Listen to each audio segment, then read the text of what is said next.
It's been making headlines around the world, and it involves the video game community, allegations of ethics in gamer journalism, harassment, and online bullying. So you've probably heard this term Gamergate around the internet in a number of different YouTube videos and also articles. If you don't know exactly what it means, it's difficult because it means so many different things to so many different people. Now, a lot of it most recently has had to do with harassment of women in gaming. Not just the players, we're kind of used to that at this point, but also the female games journalists who are trying to talk and write about games. You've probably heard the name Anita Sarkeesian. Now, she is a female games journalist who has a video series called Feminist Frequency about misogyny in games. She's gotten attacked a lot recently online. She also coincidentally has been attacked a lot pretty much every day for the past few years by guys online who don't like what she writes, don't like what she says, and don't want her to continue doing it. So Anita Sarkeesian, the journalist, has been attacked. That's been one of the main parts of this and why it's gotten so much coverage. But she's not the only one. There have been other female games journalists who have been attacked for the things they've written who say they're now out of the journalism game. They don't want to write about it anymore. And I'm sure as a gamer, you've experienced tons of women in your own games who've been attacked just because they have a name or use an avatar that makes people think they might be female. So women are pissed off, and rightfully so, because of the way they've been treated online. But they're not the only aggrieved group right now. Journalists as a whole also have been getting a lot of pressure during the Gamergate controversy. The idea really is that games journalists and those who make games, those who produce them, those who program them, and eventually put them out, are way too intertwined. Joining me now is Tally Goldstein, video game producer for Minority Media, to talk about the issue. So, Tally, Gamergate has been explained, as he explained, is being billed as a fight against corruption in the gaming industry. What do you make of that description of it? I think it's a very important thing to advance the medium video game and have important discussions, such ethics and such journalism and other discussions as we should have in sorry. Mm-hmm. That's okay. Yeah, so corruption there, they've been saying that is part of the gaming industry right now. Yeah, for sure. The corruption and the ethics are something that is very Oh, God. Mm-hmm. Okay, again. Mm-hmm. Sorry. Yes, you were saying. So I was saying that the corruption and the ethics in journalism, especially in the gaming industry, is something very important to be discussed. The only problem that I have with all that is being turned to a witch hunt, and the ethics that they are preaching and they are like seeking for the gaming industry is not being even applied to the movement.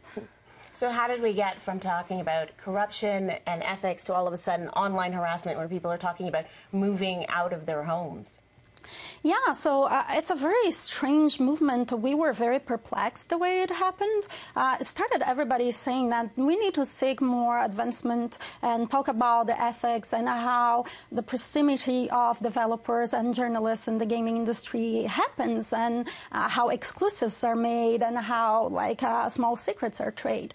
But then you have this man developer that apparently had a bad breakup with his girlfriend, Zoe Kring, and she's a developer too, and he posted this blog telling stories about their personal lives, and that was very bad because she started to be persecuted and she started to be arrested and she started to suffer threats.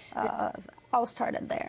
Now, some people, traditional gamers, say that women like Anita Sarkeesian and everyone are changing the industry in a way that they can't recognize it anymore. It's kind of taking the fun out of video games. What do you say to that? I think that's a very simplistic way of seeing the whole issue. The situation with Anita Sarkeesian, she's a commentarist. She's a cultural journalist. She's there to point out what she thinks we can advance in the culture of video games and making it more diverse. So I think it's just trying to protect the old-fashioned way of these gamers that are not all the gamers are seeing this club. I don't think it's about that. I think it's about bringing more diversity, bringing more different kind of projects to the gaming industry and making it more broad, more vast, and more inclusive. Not just for feminists, not just for girls, for everybody. And so what has been your experience as a woman in the gaming industry?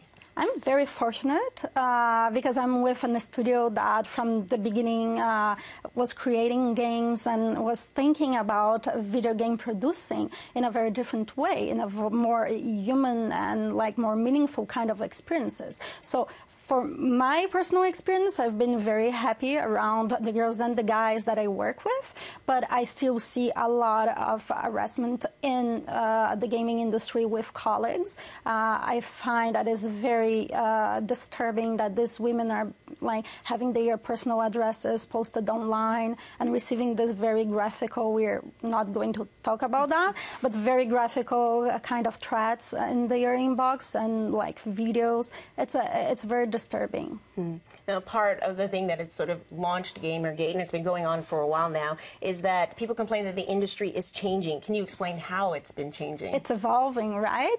So video game medium is a very, very young kid in the entertainment business. If you think about the movies literature, and they are much older, and we had more critics and more people doing it and thinking about it towards the years. Video game is fairly new, but it's an immense economical important activity today. Like in 2013, if I'm not mistaken, it's like over $60 billion that are like circulating in this industry, and it's meant to be more than 100 billions in 2017.